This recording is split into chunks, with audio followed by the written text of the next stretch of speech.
À Dakar, le Parlement autorise le président à ratifier une convention judiciaire entre le Sénégal et le Maroc. Dans un contexte marqué par des enjeux migratoires et judiciaires complexes, l'Assemblée nationale sénégalaise a adopté, à l'unanimité, une loi autorisant le président de la République à ratifier une convention judiciaire entre le Sénégal et le Maroc. Ce texte, composé de 24 articles, vise à encadrer l'assistance aux détenus, notamment les migrants, et à faciliter le transfèrement mutuel de condamnés entre les deux pays.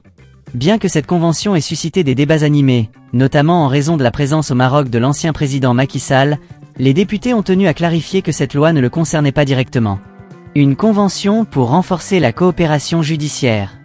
La convention entre le Sénégal et le Maroc, dont la ratification a été approuvée par le Parlement sénégalais, s'inscrit dans un cadre de renforcement de la coopération judiciaire entre les deux pays. Elle prévoit notamment des mécanismes d'assistance consulaire aux détenus et des procédures de transfèrement de condamnés, une mesure qui pourrait bénéficier à des centaines de Sénégalais incarcérés au Maroc.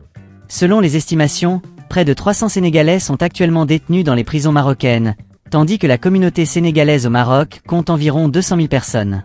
Amadou Ba, député du parti PASTEF, a souligné l'importance de cette convention pour combler un vide juridique. Il y a eu un afflux important de Sénégalais qui partaient pour l'immigration et se sont retrouvés dans les prisons ou entre les mains de la justice marocaine. Sans cadre juridique approprié, il était très difficile pour les consuls de travailler efficacement. Aujourd'hui, nous disposons de ce cadre, ce qui permettra de mieux assister nos compatriotes, a-t-il expliqué. Macky Sall au cœur des débats, mais pas concerné par la convention. L'adoption de cette loi a suscité des interrogations, notamment en raison de la présence au Maroc de l'ancien président Macky Sall. Ce dernier, qui a quitté le pouvoir en 2023, vit actuellement au Maroc, et le gouvernement sénégalais a récemment annoncé qu'il ferait face à la justice. Cette déclaration a alimenté des spéculations selon lesquelles la convention pourrait être utilisée dans le cadre d'éventuelles poursuites contre l'ancien chef de l'État. Cependant, les députés ont rapidement dissipé ces rumeurs. Aissata Tall Sall, ancien ministre de la Justice et élu du parti de Macky Sall, a tenu à clarifier la situation. Pourquoi Macky Sall se retrouve-t-il subitement au centre de cette discussion? Il a fallu que la présidente de la commission sorte un communiqué pour dire qu'il n'était en rien concerné par cette convention. D'autres députés ont également insisté sur le fait que cette loi ne visait pas l'ancien président, mais répondait à des besoins concrets en matière de coopération judiciaire et d'assistance aux détenus. Les enjeux migratoires et humanitaires.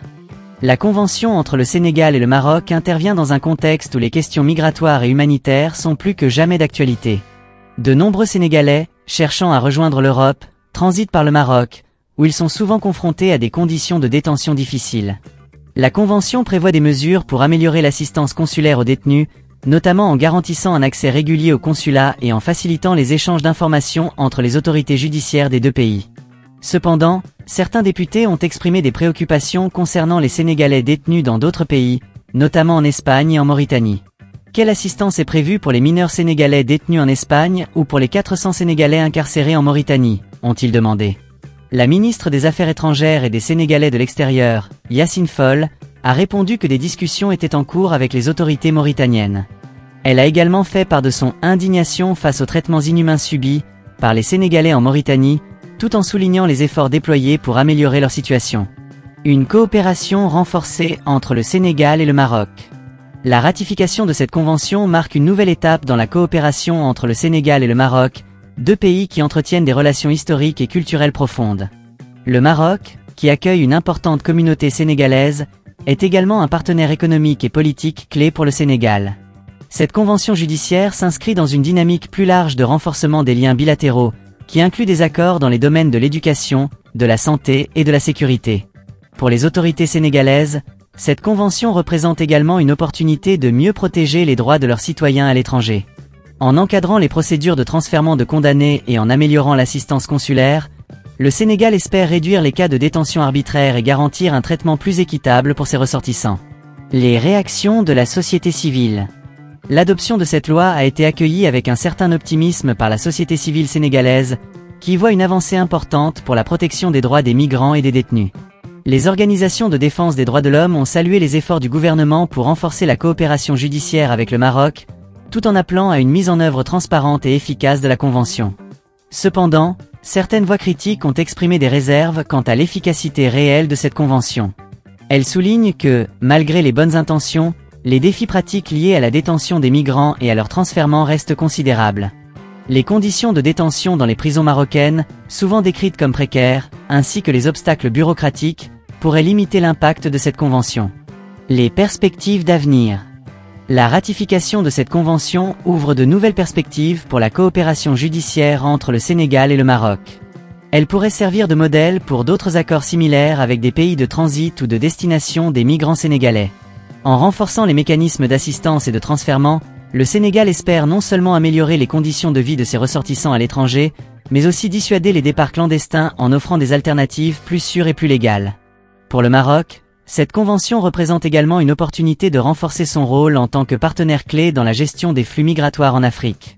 En collaborant avec le Sénégal, le royaume chérifien démontre son engagement à promouvoir une approche humaine et solidaire de la question migratoire, tout en renforçant ses relations avec un pays frère. L'adoption de la loi autorisant la ratification de la convention judiciaire entre le Sénégal et le Maroc marque une étape importante dans la coopération bilatérale entre les deux pays. Bien que cette initiative ait suscité des débats, notamment en raison de la présence au Maroc de l'ancien président Macky Sall, elle répond avant tout à des besoins concrets en matière d'assistance aux détenus et de transfèrement de condamnés. Dans un contexte où les enjeux migratoires et humanitaires sont plus que jamais d'actualité, cette convention offre un cadre juridique essentiel pour protéger les droits des Sénégalais à l'étranger. Sa mise en œuvre effective sera cruciale pour garantir son succès et ouvrir la voie à de nouvelles initiatives de coopération régionale.